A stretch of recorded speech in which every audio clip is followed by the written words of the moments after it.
नरेंद्र मोदी को दोबारा प्रधानमंत्री बनने के बाद उनकी पत्नी यशोदा बहन की एक वीडियो बहुत ही तेज़ी से वायरल हो रही है। यह इंटरव्यू मोदी को पीएम बनने से पहले इंडिया एक्सप्रेस ने लिया था। आइए मैं आप लोगों को बताता हूं कि मोदी से जुड़े सवालों पर यशोदा बहन ने क्या जवाब दी उनको। सबसे पहले मैं बता दूं कि मोदी जी की पत्नी यशोदा बहन गुजरात के एक गाँव में प्राइमरी स्कूल की टीचर थी। अभी वो रिटायर हो चुके हैं। आइए सुनते हैं इस इंटरव्यू से जुड़े सवाल। पहला सवाल, आप नरेंद्र मोदी के साथ कितने सालों तक शादी के बंधन में रही और आप कैसी हैं? मेरी शादी 17 साल की उम्र में हुई थी। तब मैं पढ़ाई छोड़कर उनके घर चली गई थी। मोदी जी चाहते थे कि मैं अपनी पढ़ाई जारी रखूं।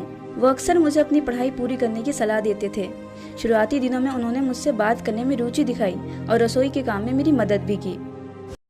दूसरा सवाल, जब कोई आपसे शादीशुदा जिंदगी के बारे में पूछता है तो आपको कैसा लगता है? क्या आपको लो प्रोफाइल रहने की हिदायत दी गई है? सच कहूँ तो हम कभी संपर्क में नहीं रहे। हम एक अच्छे रिश्ते के साथ अलग हो गए। हमारे बीच कभी झगड़ा नहीं हुआ। मैं कोई बनावटी बात नहीं कहूँगी। मैं सच बोलूँगी कि हम 3 साल में 3 महीने ही साथ रहे। तब से आज तक हमारे बीच किसी तरह का कोई संपर्क नहीं है। तीसरा सवाल, क्या आप नरेंद्र मोदी के बारे में खबर रखते हैं?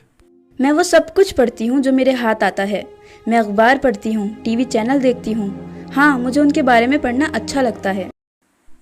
चौथा सवाल, अगर वो देश के पीएम बनते हैं और दिल्ली आते हैं तो क्या आप उनके पास जाएगी? मैं उनसे कभी मिलने नहीं गई और न ही मुझे लगता है कि वो कभी मुझे बुलाएंगे। सच कहूँ तो मैं भी नहीं चाहती कि मेरे बोलने से उन्हें कोई नुकसान हो। मेरी यही कामना है कि वो हर काम में सफल हों।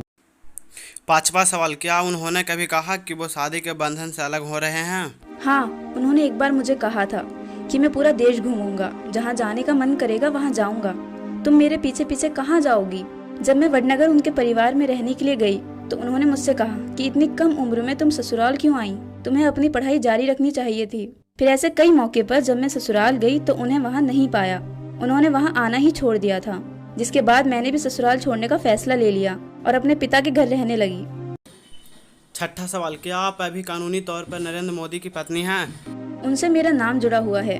क्या आप लोग हमसे मिलने आते अगर मैं उनकी पत्नी नहीं होती? सातवां सवाल, इतने सालों से उन्होंने आपको कभी पत्नी का दर्जा नहीं देकर आपको बुरा नहीं लगा? मुझे बुरा नहीं लगता है, क्योंकि मुझे लगता है कि मेरी किस्मत को यही मंजूर है। वो जहाँ इस समय है वहाँ झूठ भी बोलना पड़ता है। मुझे नहीं लगता कि मेरी स्थिति खराब है। सही मायनों में मेरी किस्मत और बेहतर हुई है। आठवां सवाल, आपने अभी दोबारा शादी क्यों नहीं की? मेरा जो तजुर्बा रहा उसके बाद मेरा दिल फिर से शादी करने के लिए तैयार ही नहीं हुआ। नौवां सवाल, मायके लौटने के बाद आपने खुद को कैसे संभाला? मेरे पिता ने मुझे पढ़ाया।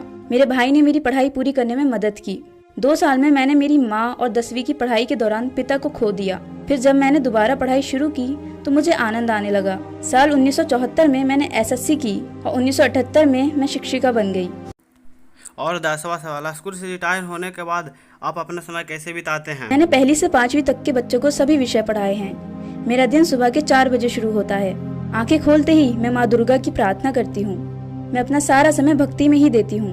मैं ज्यादातर अपने बड़े भाई अशोक मोदी के साथ रहती हूँ। जब मेरा मन करता है मैं अपने दूसरे भाई के घर भी चली जाती हूँ। मेरे भाई काफी अच्छे हैं और उन्होंने मेरा हमेशा साथ दिया है।